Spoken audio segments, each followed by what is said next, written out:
escuchábamos a Claudio Toro, el Antigal de Ariel Petrocelli, Lito Nievas y Daniel Toro, y luego a Por Siempre Tucu, ahí con Coco Martos y Roberto Pérez. Gracias por vuestros saludos.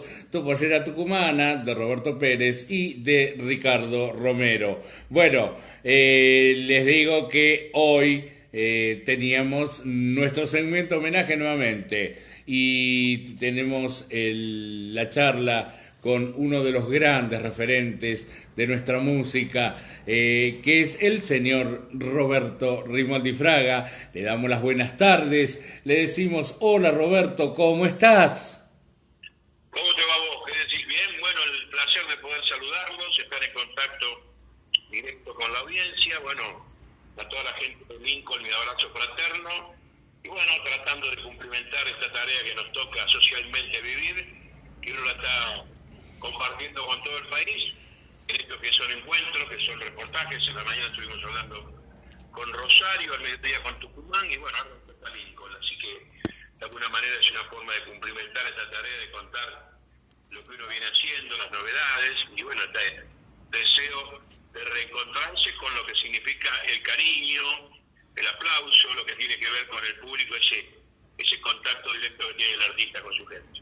Buenísimo. Espera que le voy a conectar los parlantitos a ver si se escucha un poco más fuerte, así no tengo que andar arrimando tanto al otro teléfono. Pará. A ver, habla, a ver. Puedes constatar cómo está el sonido.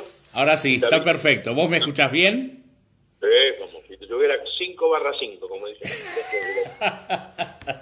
Bueno, bárbaro. Bueno, yo te voy a contar de qué se trata este segmento homenajes.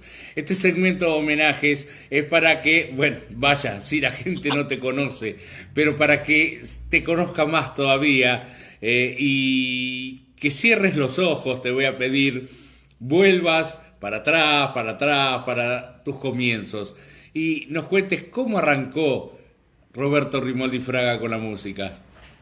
Roberto Rimoldi Fraga, quien te habla, arrancó con una forma de expresión que no era la del canto. Yo me inicié con la danza, como todo lo que significaba en su momento el arrimarse, el acercarse al género a través de lo que significaban en los barrios. Yo vengo de un barrio de Buenos Aires, de capital, que se llama Floresta, y tenía mucha calidad de sostén lo que significaban las entidades intermedias en ese momento, que eran las sociedades de fomento, donde lo que converge en cuanto a actividad es mucha de la gente del interior que llegaba a la capital, y bueno, con su bagaje de expresiones, que uno estaba por el lado de la danza, otro estaba por el lado de la música, y bueno, era la forma de estar consustanciado. Si no era el deporte, era la cultura del arte y ese tipo de cosas que había en los barrios. Y bueno, yo empecé con el tema de las danzas folclóricas, después me hice solista en lo que tenía que ver en esa época, que era el malambeador, como se decía. Uh-huh. Y bueno, tuve en cierto modo algunos momentos de placer de haberme ganado premios y algún facón en el viejo rodeo de Palomar. Bueno, cosas por el estilo. De eso había que zapatear en la tierra, así que era lo que uno llamaba las mudanzas, que uno iba en cierto modo insertándose en las distintas regiones que eran del norte y del sur. Y bueno, de alguna manera uno fue entendiendo todo este tipo de cosas, y después de orejero y de intuitivo me fui acercando a la guitarra, y de la guitarra pasé a lo que significaba el tema de la creación. Ya siendo muy chico uno tenía la condición de interesarse mucho por la lectura, tratar de ir abrevando todo aquello que tenía que ver con eso que estaba escondido, con eso que era un misterio, que evidentemente no estaría de acuerdo con quienes pintaban la historia oficial, y estaba en forma solapada, escondida, una gran cantidad de personajes que eran quienes conformaban a los caudillos de este país.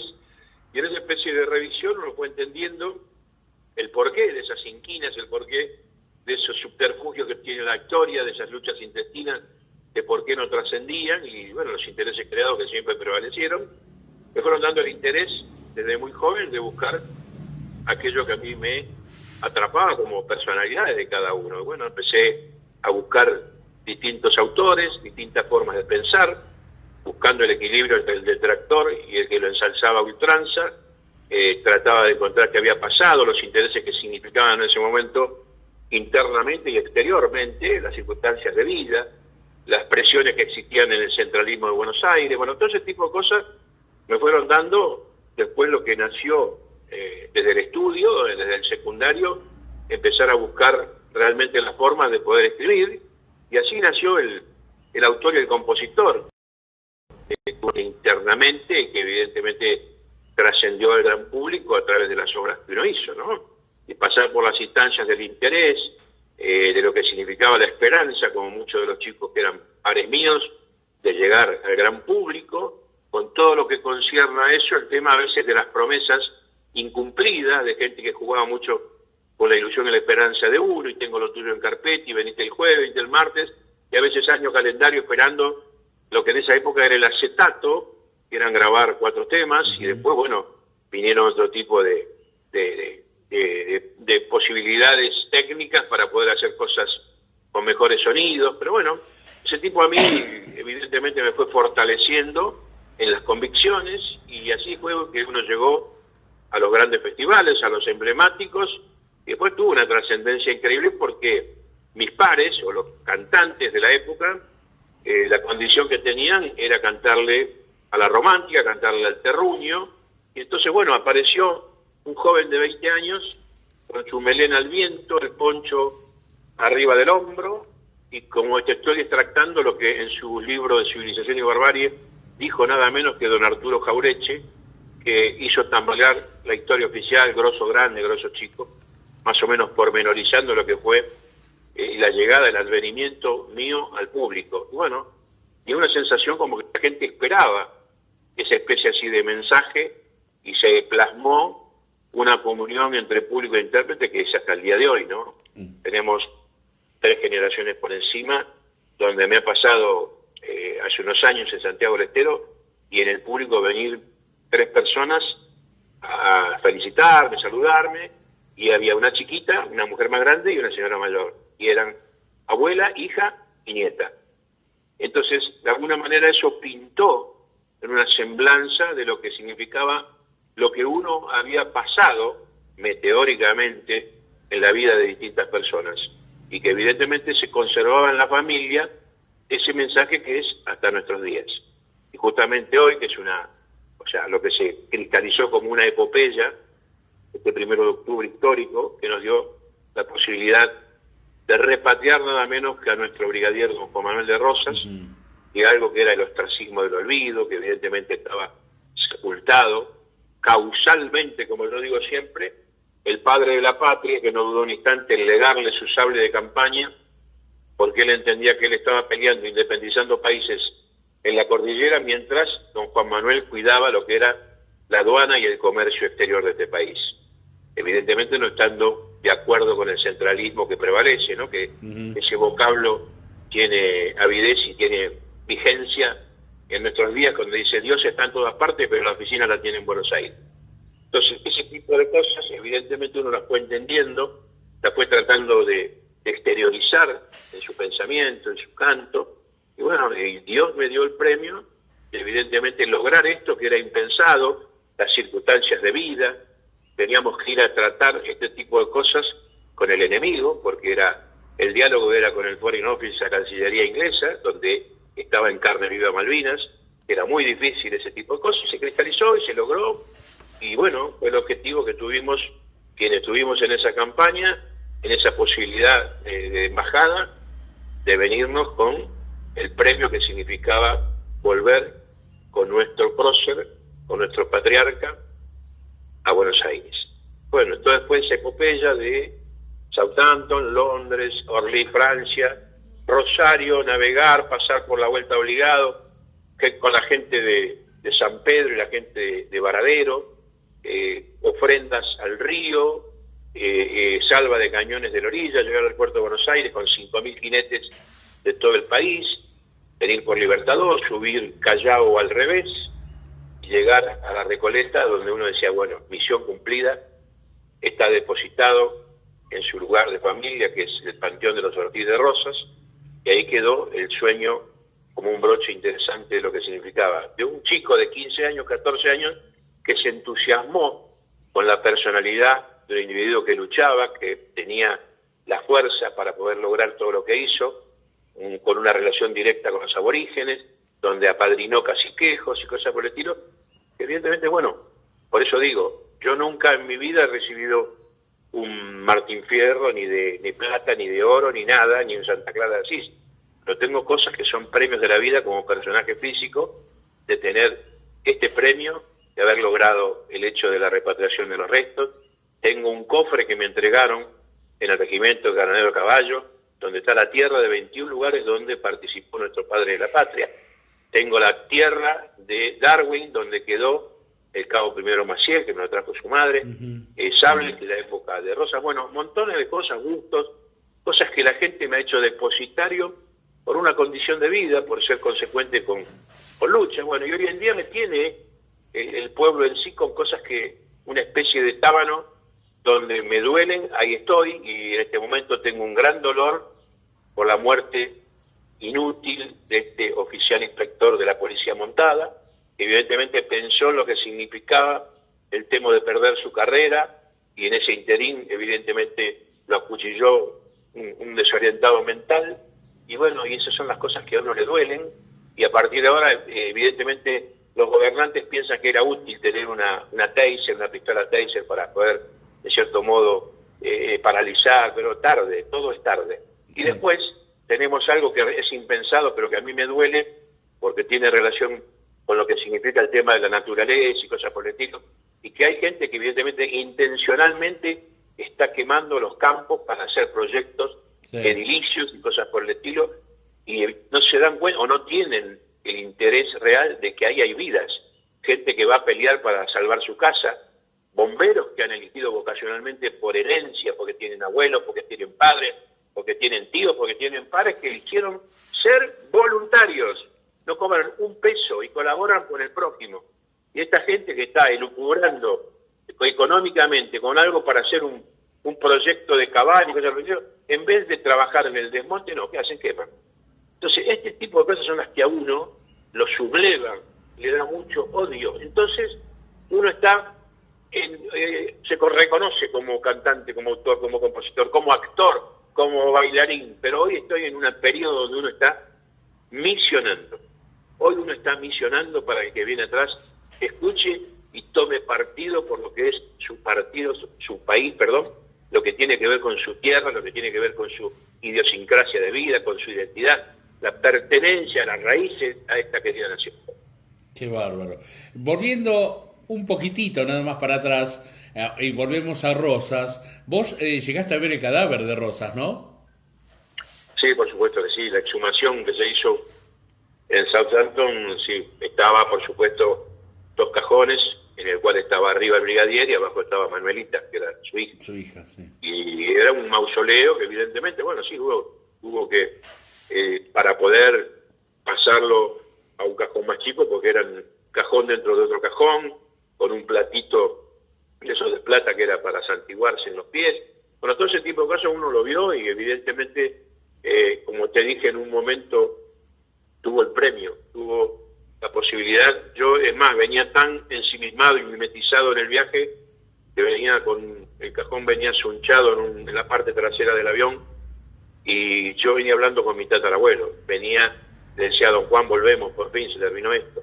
Este episodio evidentemente fue un castigo a la usanza de los griegos, que era de alguna manera castigar con el ostracismo del olvido, ¿no? Y sacarlo de sus afectos y de su trato común. Y bueno, hubo un episodio donde el comandante del avión, después de no sé la cantidad de horas de vuelo, por el tolva, por lo que significara el parlante del avión, a lo que es el caño en sí, dijo: señores, ingresamos a continente americano. Y yo me acordé de la abuela, de la tía, de la mamá, de la hermana, de José Mármol, y evidentemente el rosario fue bastante extenso, porque este hombre que había escrito Amalia, como lema así, digamos, para sepultar la idea, había dicho: ni el polvo de tus huesos América tendrá, con lo cual se lo tragó en ese momento, porque lo trajimos a nuestra tierra, y evidentemente hoy se encuentra en la Recoleta con la bandera y el poncho con la divisa Unzó en el Panteón de los Ortiz de Ros. Qué bien, qué bárbaro. Bueno, vos siempre fuiste un gran defensor y sos un gran defensor de las causas nacionales. ¿Cómo ves vos a la juventud en este tema? ¿Cómo veo qué? A la juventud en, en, No, en- evidentemente es partícipe de acuerdo a los ideales que tiene. Hay gente que proclive a la distracción y evidentemente no se va a cambiar eso porque uno tiene la orientación de acuerdo a la presencia de sus padres. Hoy estamos adoleciendo de algo que no está manifiesto en lo que es el tema de la orientación y la educación. En la época de uno, que no era Jurassic Park, ni Soy el patriarca de los pájaros, uno iba al colegio y si tenía algún problema en cuanto a aplicación o en cuanto a conducta, sabía que tenía algún problema en su casa. Evidentemente, la corrección venía en principio de lo que era el hogar. Hoy en día, uno tiene el resultado que hay madres que le pegan a la maestra. Entonces, la sociedad está tergiversada en los lineamientos que tienen que ver con la orientación, con el rumbo, con la conducta, para de alguna manera preservar a que la sociedad tenga mejor calidad de vida. Entonces, ese es el tema de lo que uno ve, a veces que nota que no hay participación. Pero uno siempre nota también dónde está la mano del padre. El padre es un oficio. Evidentemente, hay mucha gente que no le podemos achacar al tema de que por el trabajo y los dos trabajos adolecen de guía. No. La hora que está, las 2 horas que está, es de calidad, de seguir, de agarrar un cuaderno, de cómo te va, qué te está pasando. Pues si es mujer, escúchame una cosa, ¿quiénes son tus relaciones? O mirá, pasa esto y esto, a vos te va a venir esto, y poner todo lo que significa lo que uno vivió arriba de la mesa tratando de allanar los problemas. Pero eso, te reitero, es un oficio, es dedicarle horas, es tratar de orientar como uno vivió en la presencia de sus viejos. Uno siempre lo que tenía marcado era el orden, lo que tenía marcado era la disciplina de la mesa. Hasta que no se levantaba tu papá no te movías. Y yo tuve la ocurrencia en un día de decir, no quiero más sopa. Y mi mamá, como un ángel que era, me dijo, ¿estás fea, Betito? Me dijo, no quiero tomar más sopa.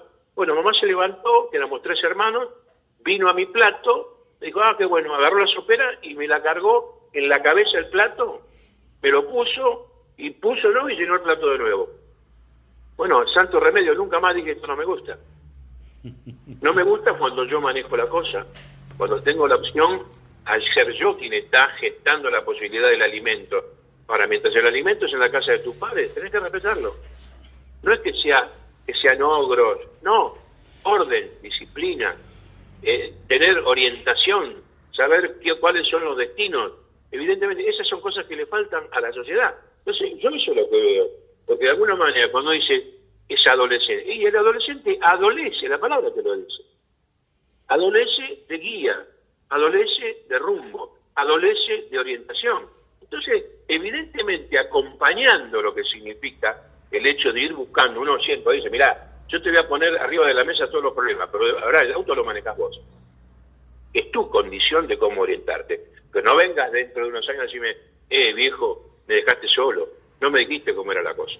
No. Yo te dije todo como venía desde mi punto de vista, desde mi óptica. No que yo te quiera decir que eso es lo real, pero por lo menos, de alguna manera, es lo que uno evidentemente fue aprendiendo, no solamente de la casa, sino de la vida.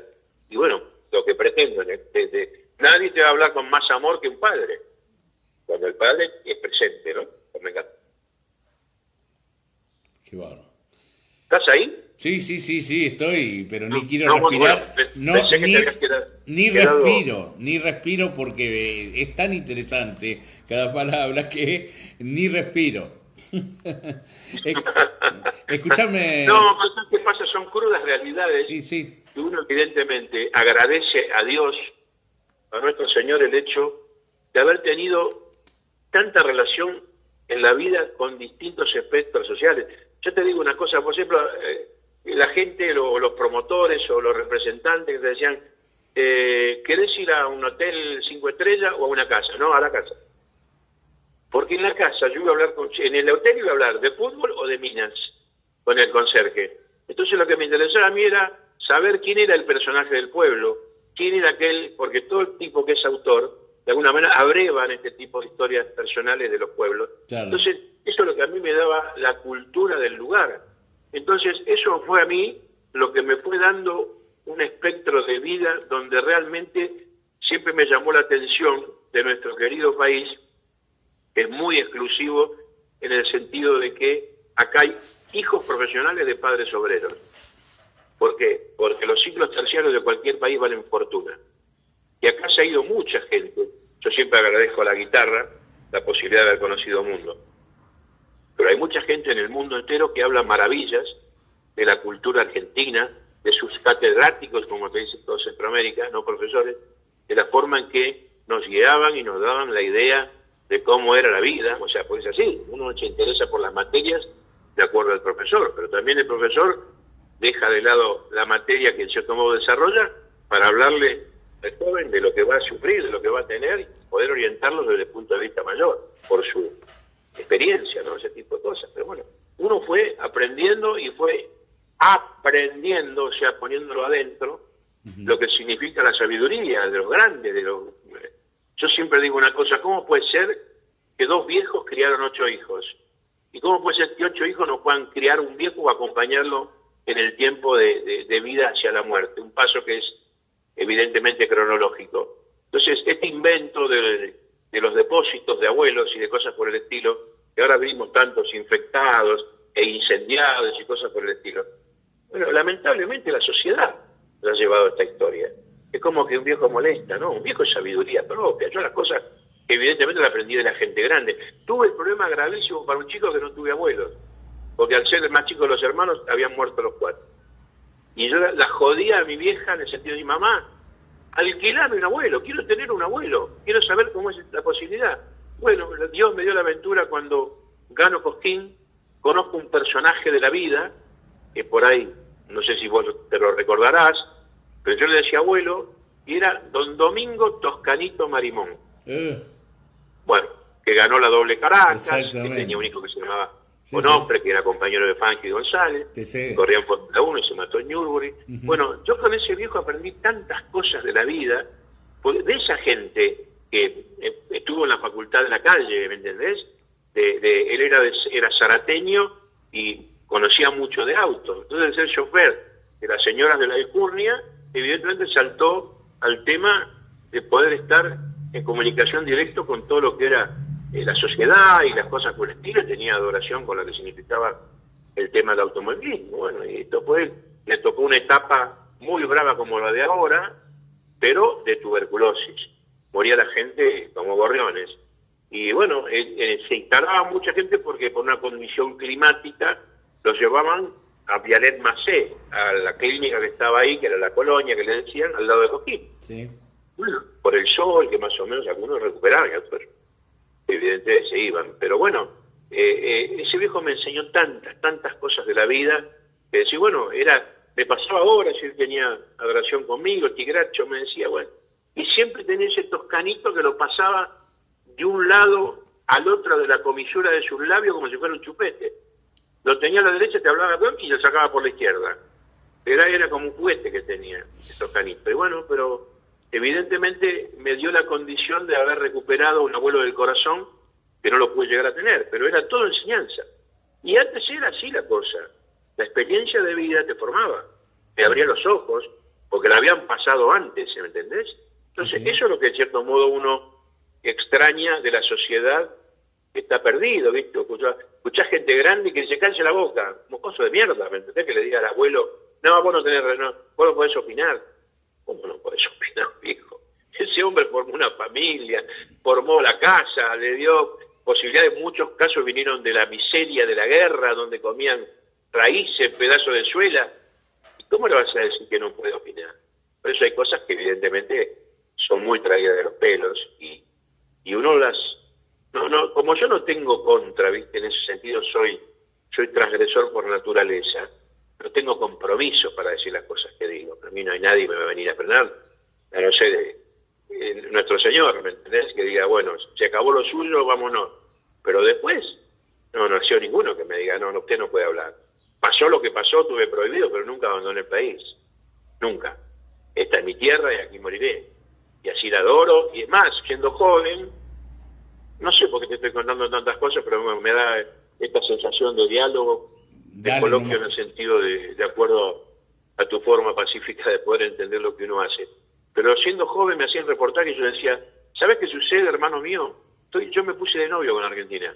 Hasta el nombre tiene femenino.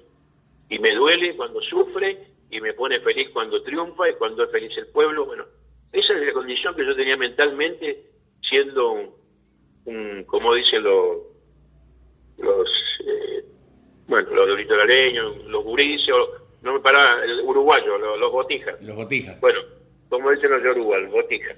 Bueno, y siendo así, evidentemente tenía ese pensamiento de decir, mirá vos, ¿por qué me marcó de esa manera Argentina, no? Es decir, bueno, es un país que adoro y que lo defendí no estando acá, sino también estando afuera, y valorando lo que son nuestras costumbres, lo que tiene que ver con la idiosincrasia, con la parte cultural de este país, que está llamado, no nos podemos olvidar que en su momento fue quinta potencia en el mundo, con fábrica de aviones, fábrica de trenes, fábrica de autos, granero del mundo alimentando a Europa en la Segunda Guerra, este tipo de cosas, evidentemente ha ido en detrimento de esa ubicación, de esa distinción por manejos humanos. Esto es así, esto es como cuando te dicen a vos, el avión salió bárbaro de fábrica, pero se cayó porque hay una falla humana.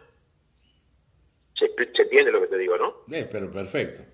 Entonces te quiero decir eso, hubo gente que evidentemente trató de atesorar el beneficio propio y no pensó en su país. ¿Quién le dio la posibilidad?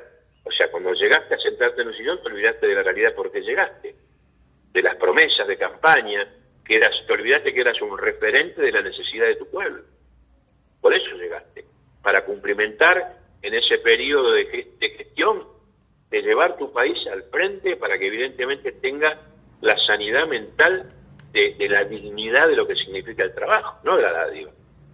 Entonces, todo este tipo de cosas, yo siempre tengo la esperanza y aspiro que aparezca un hombre, así como llevándolo a la vulgaridad de lo que es el deporte y puntualmente el fútbol, cuando dicen un capitán del equipo o un director técnico, se puso el equipo al hombro. Exacto. Bueno, que venga un personaje que diga, me pongo el país al hombro y tengo un gabinete de gente proba que de alguna manera tenga la capacidad de discernir a dónde tenemos que ir y cada uno sepa a lo que le toca como materia o como ministerio, el hecho de decir, lo voy a hacer de la mejor forma posible para el beneficio de mi pueblo, para que mi pueblo sea feliz, para que mi pueblo tenga la posibilidad de compartir con su cría, con sus hijos, con su familia, con sus nietos, el hecho en sí del país creíble, de una adolescencia como tuvo uno, ¿me entendés? Una niñez de placer, de volver a subir a la casa, yo vivía en un segundo piso, a su casa cuando bajaba el sol de haber jugado 14 partidos de fútbol.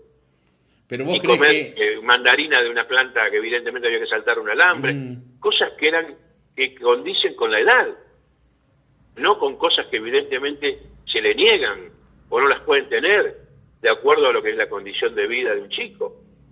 Entonces ese tipo de cosas, calcular lo que va a ser este año es un año perdido.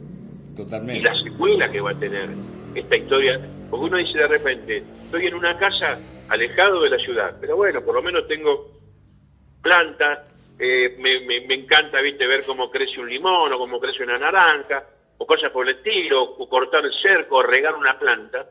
Pero hay gente que está en 50 metros cuadrados, 5 personas. Sí, es verdad. Que tienen los hijos destrozados porque lo hacen personalmente y después tienen que seguirlo por el colegio a una pantalla. Entonces es doloroso este confinamiento deliberado que no lo merecemos, no lo merecemos. Y evidentemente el por qué de vivir de esta forma, por qué llegar a esta instancia. Yo entiendo de lo que significa el tema de infectarse y el tema de lo que es el virus y todos los males que puede tener. Pero de alguna manera hay que encontrar una solución. Pues estamos ilusionados y esperanzados con el tema de la vacuna. Mira, yo lo traté y lo conocí mucho a un personaje que es idóneo, que es infectólogo, que tiene mucha capacidad, que es el doctor Stambulian, y siempre estuvo adelante de los hechos, desde del SIDA a la gripe asiática, a la gripe A hepatitis B, bueno, todo ese tipo de cosas, siempre evidentemente estaba la solución con las vacunas. Pero una vacuna, hermano mío, necesita como mínimo 2 años de experiencia para que humanamente tenga un resultado efectivo. Exactamente. Porque te dicen, no, Israel ya la tiene, Alemania ya la tiene, Estados Unidos la tiene, Rusia no, la tienen ¿con qué? Con los cobayos, aplicándose a conejos, aplicándose a los monos. Pero si yo te pongo algo con el caso puntual de lo que es el COVID, y te pongo sin experiencia, ¿sabes qué? Te soluciono el problema del virus, pero te destrozo riñones, o te hago bolsa a los pulmones, o el hígado.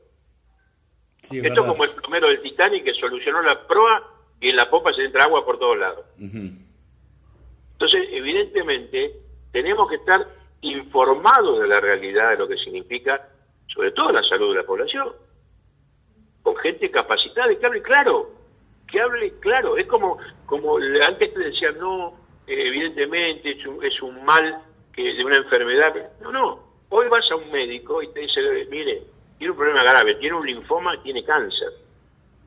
Como decir, bueno, tengo que sacarle la muela de juicio. Hoy los médicos no andan con vuelta en esas cosas. Son claros para decirte, prepárese para esto, quizá de alguna manera lo podemos llegar a radiar y evidentemente usted va a seguir viviendo X cantidad de vida. Antes morías.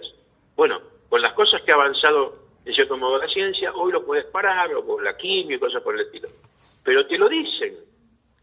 No anda con vuelta a decir, no, tiene un problema de hígado inflamado. No, tiene cáncer. Y es así.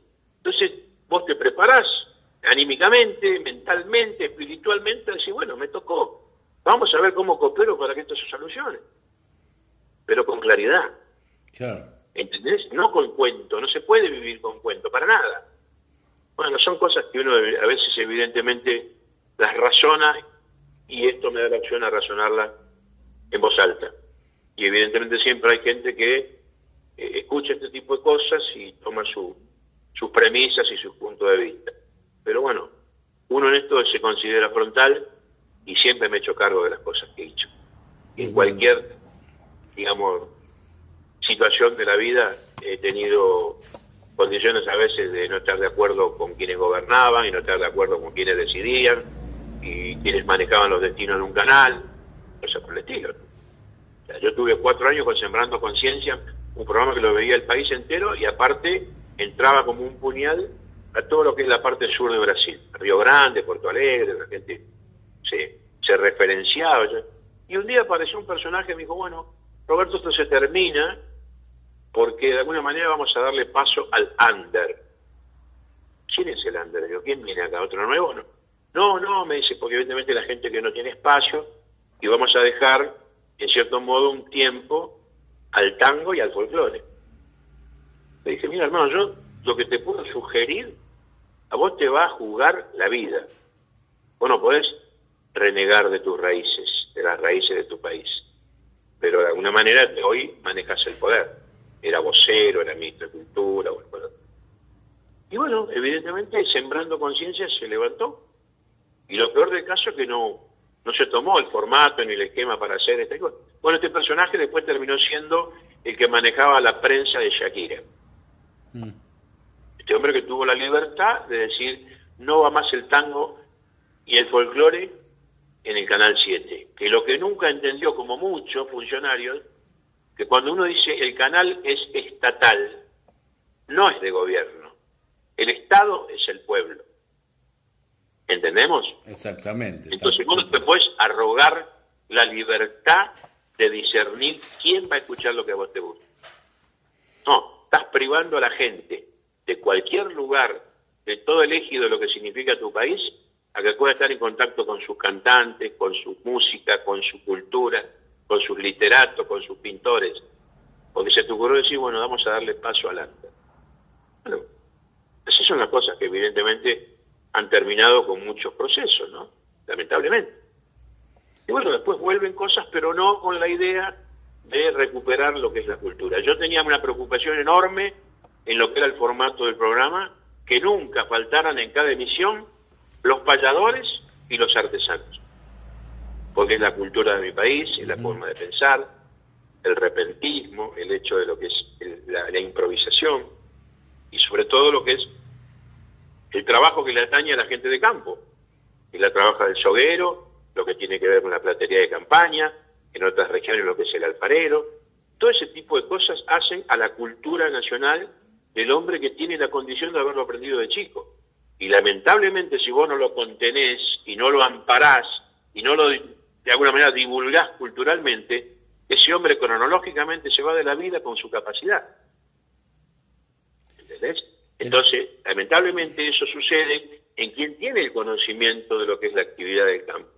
Porque esta historia es un legado de los más grandes en el descanso que tiene la actividad agropecuaria en lo que se conoce como las materas. Y ahí el hombre que tiene la capacidad o el que sabe le va pasando al chico cómo tejer el cabo de un cuchillo, cómo poder hacer un trabajo de un cinturón, cómo puede hacer el trabajo de una rastra. Bueno, todo ese tipo de cosas son enseñanzas. Esta gente está ávida, le interesa sobremanera que lo lleven a una especie de Secretaría de Cultura, a una dependencia de 135 distritos que tiene Buenos Aires para poder hacer esto culturalmente. Claro. Esas son las preocupaciones que tiene uno, donde yo entendí de esa manera que era el nexo entre el talento y la gente. Nunca me arrogué el hecho de decir, no, mira, yo soy la figura. No, por el contrario. Es más, nacieron caterva de chicos que venían con toda la ilusión, donde yo los mezclaba con los consagrados.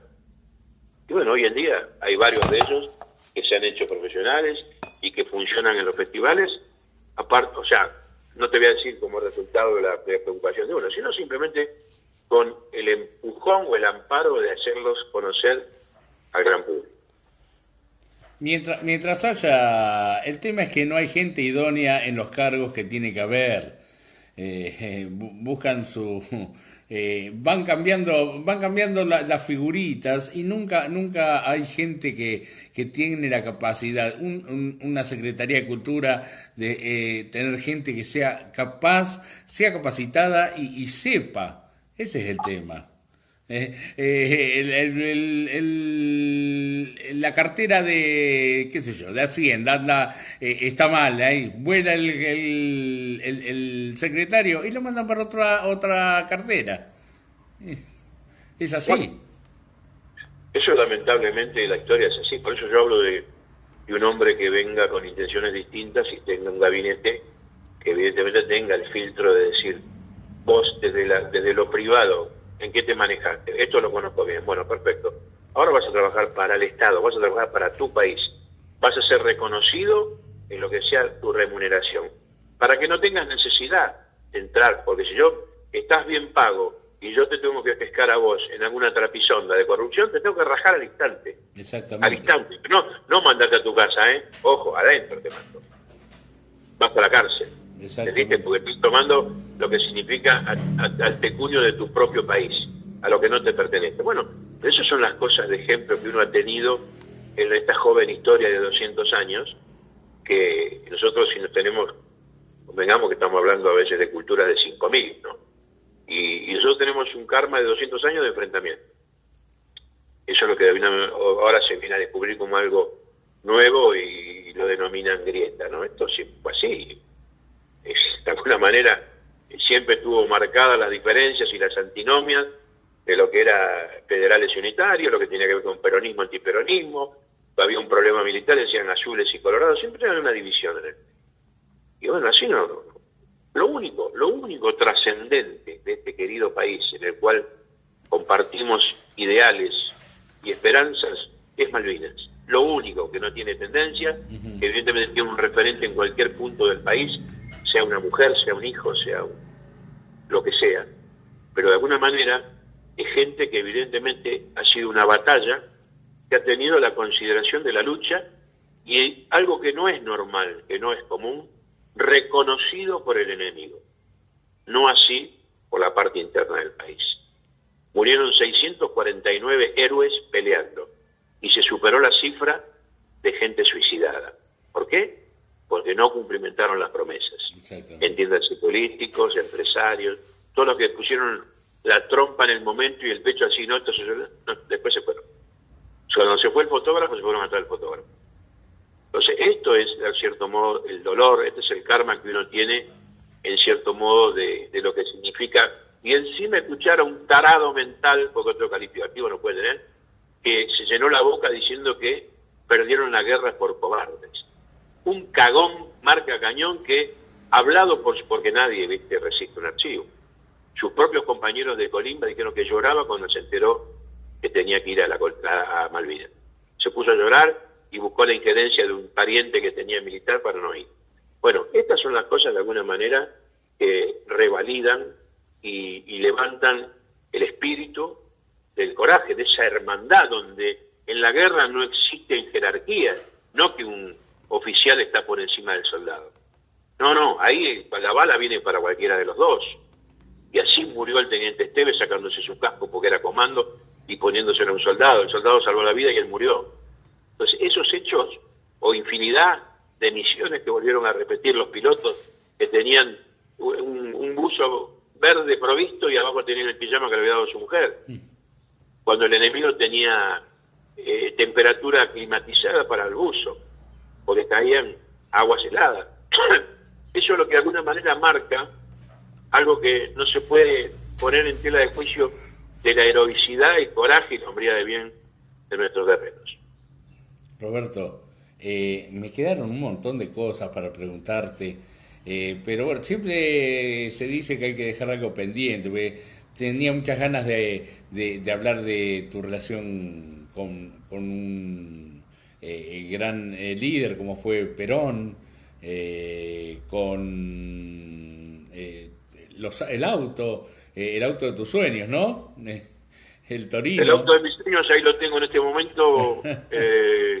Bueno, calculá que es del 69 y lo estaba remozando en la pintura, que fue un emblema.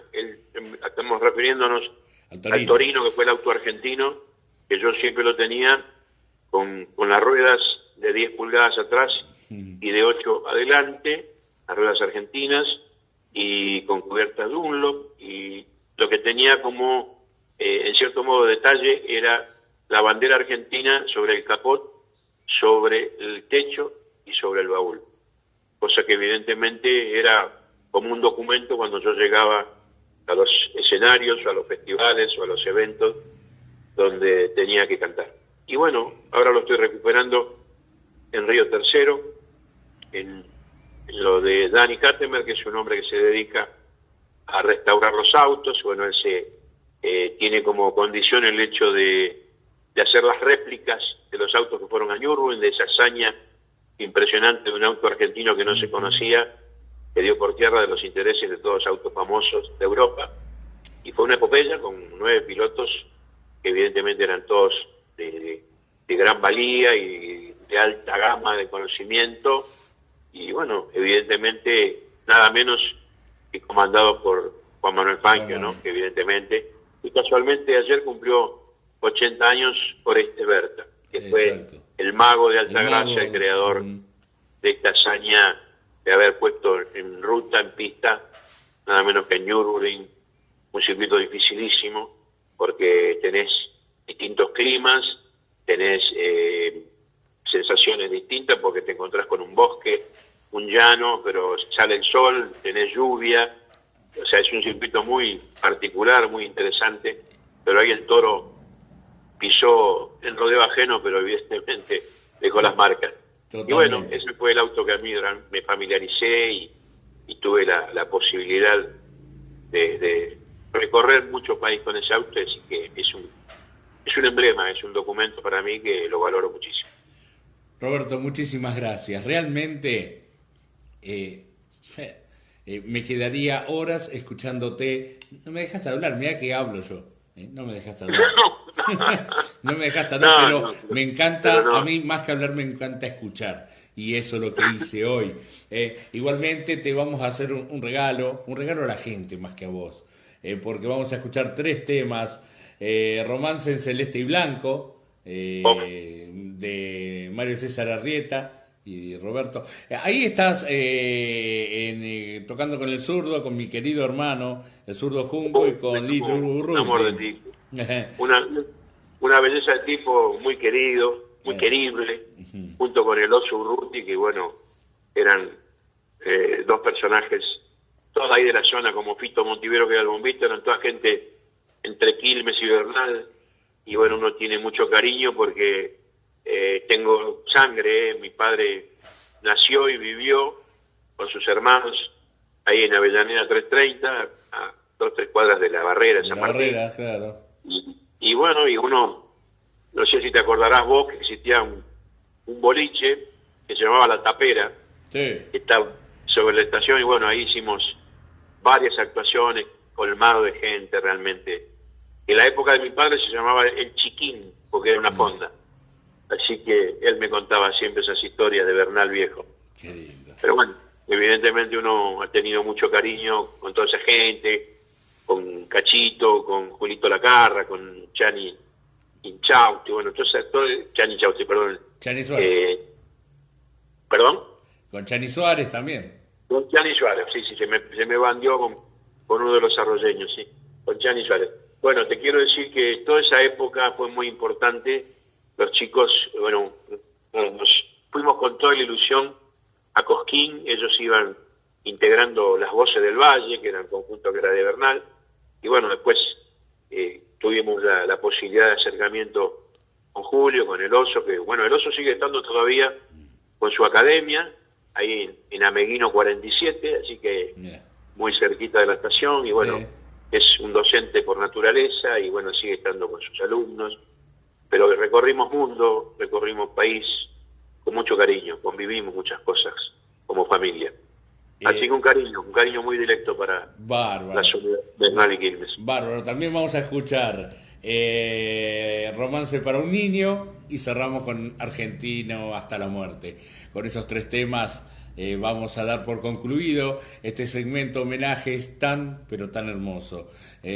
Y te mando un cariño grande, un gracias enorme como una casa, un gracias en nombre de todos los oyentes que estuvieron disfrutando de tu historia, de tus historias, y en nombre de toda nuestra cultura te mando un cariño enorme y un muchas gracias, Roberto.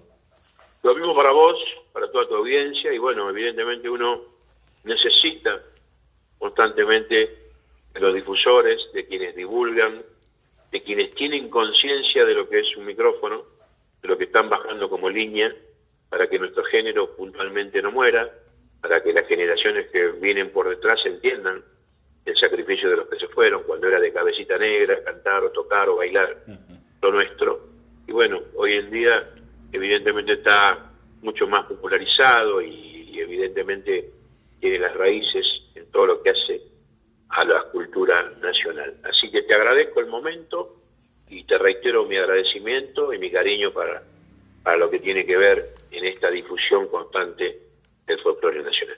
Gracias, muchas gracias. A vos, Roberto. Buenas tardes. Adiós.